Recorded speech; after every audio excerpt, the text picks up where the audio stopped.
Today I'm really happy to be taking you through another piece on the ABRSM Grade 3 syllabus, and that is Moderato. Now, first of all, I'd like to tell you a little bit more about this piece because that title really doesn't suggest an awful lot.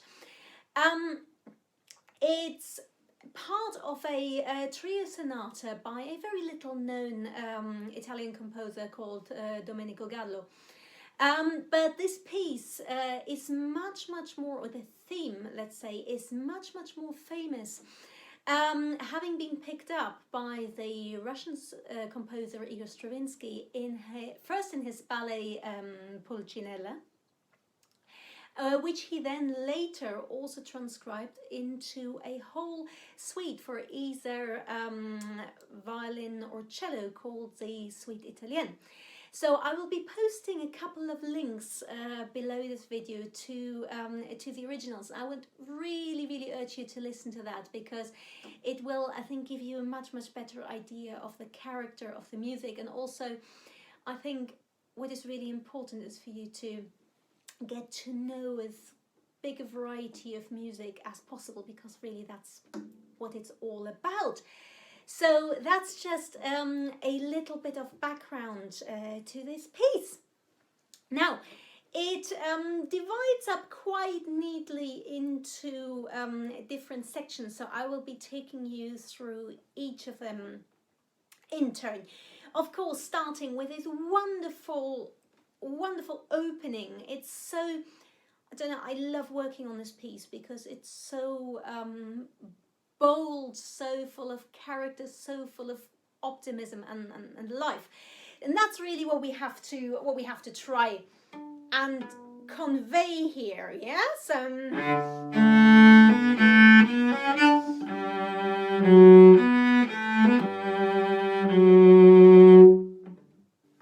Of course, with that also come various challenges, mainly in the right hand, which I want to look at with you a little bit more closely.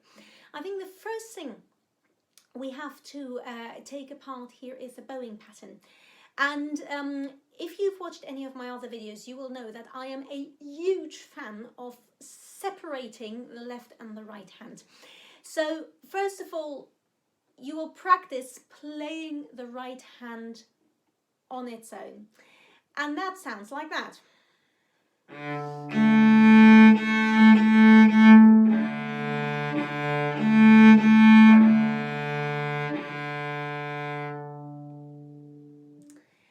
And now you can hear that actually sounds quite different. Why?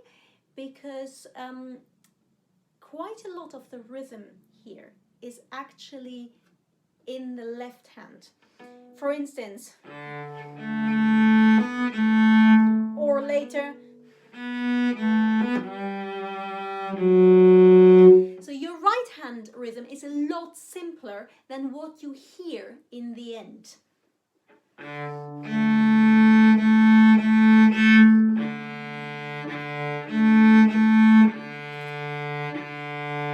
All you've got is crotchets and minims. So a far easier pattern than the one you're hearing in the melody. And that is very important to keep in mind, because once we put the left hand back in, the right hand has to be absolutely steadfast in that pattern and be leading the way. So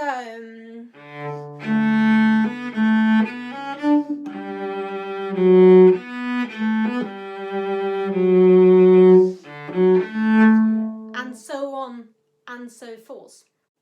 So try practicing the right hand on its own first of all until you've got a really strong grasp of the right hand rhythm, and then that will make it much easier when you've got places like that to get that in time, because you know that no matter what, your bow plays and the rest is up to the left hand.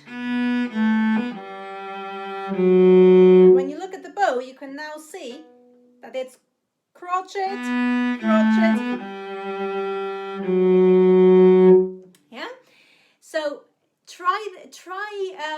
actually in quite a lot of the piece, that's a really, really good way to practice to do the right hand on its own, because really, by and large, you always want your right hand to lead the way. Yeah, so you don't want your right hand to be following the left hand around.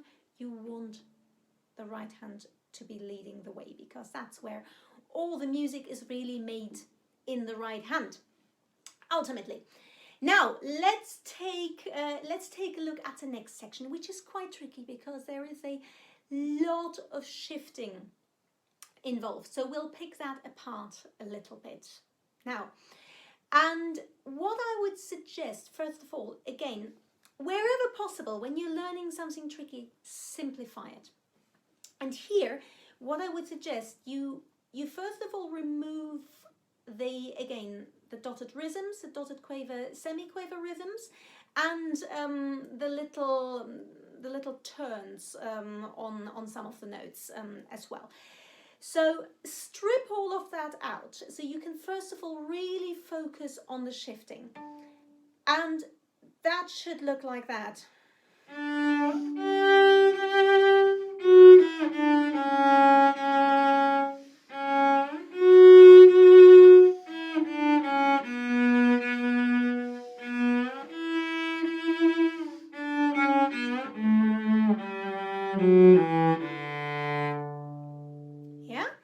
So I have taken out all the dotted rhythms, and first of all I'm just focusing on the shifting.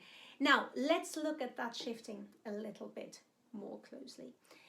The first thing we need to make sure is that our left hand alignment is absolutely spot on. What do I mean by left hand alignment? We need all our four fingers to be on or hovering just above the string at all times. You never want to pull your fingers out to the side, or for that matter lift them too high, because that's when problems with the shifting will occur. So I'll do it very slowly. You see my arm is in a long line and my arm just moves up.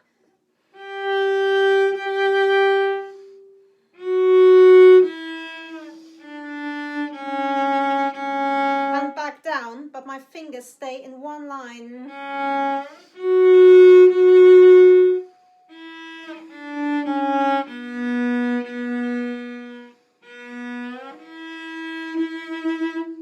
Yeah, so really practice that dead slow and just observe here that you are not pulling your fingers out to the side.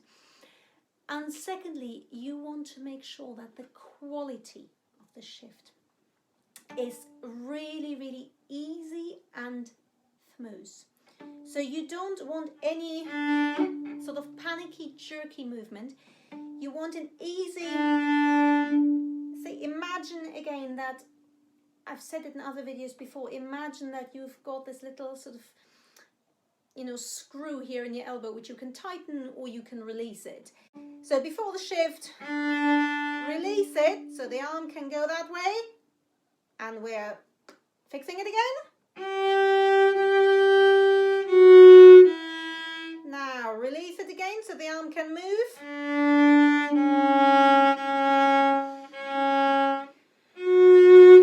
But when all is said and done, a shift is nothing other than the change in angle between the upper and the lower arm. You see, the only joint that is actually involved in the shift, there is nothing going on here in the hand, it's the elbow joint, yeah, which takes you up and down. So I keep the shape of my hand absolutely intact.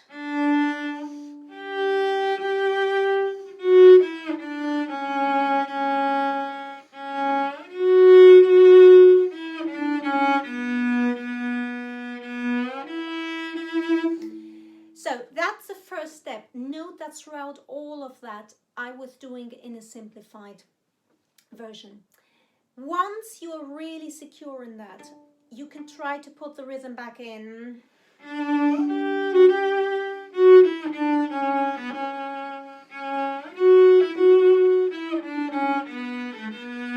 First of all, note that I'm still not doing the little sort of mini trills there. First of all, check that that is okay. And you can see here, because it's a different sound color to the beginning, I'm a bit higher up in the bow now. I'm not down here, I'm sort of beyond the middle.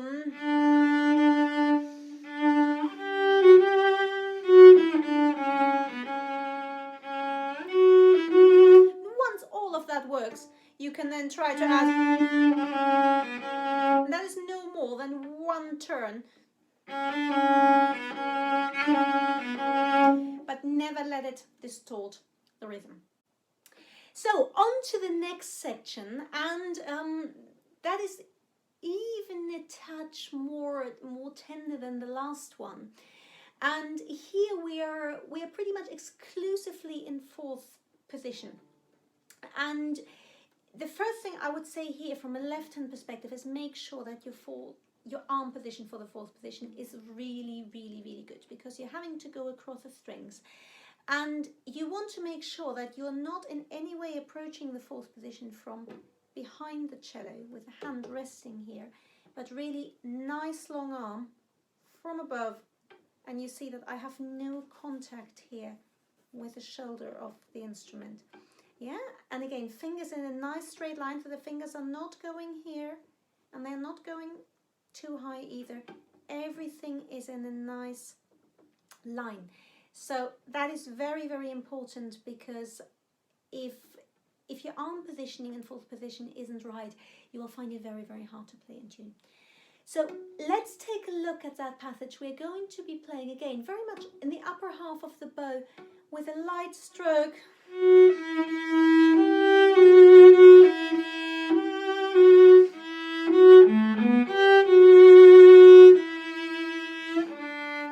think I messed up my bowings a little bit, but that's the idea. Very, very, very, very light.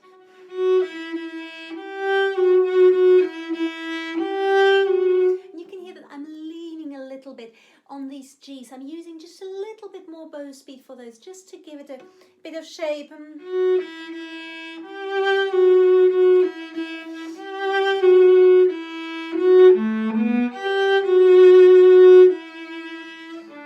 Now, on to the last section, where you've got these lovely A harmonics, for which we want to use a lot of bow.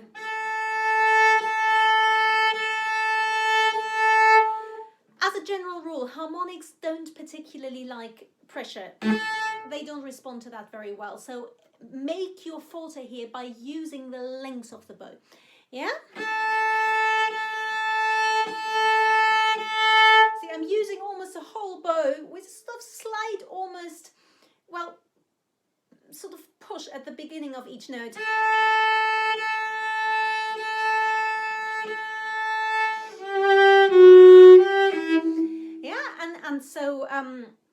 And so on.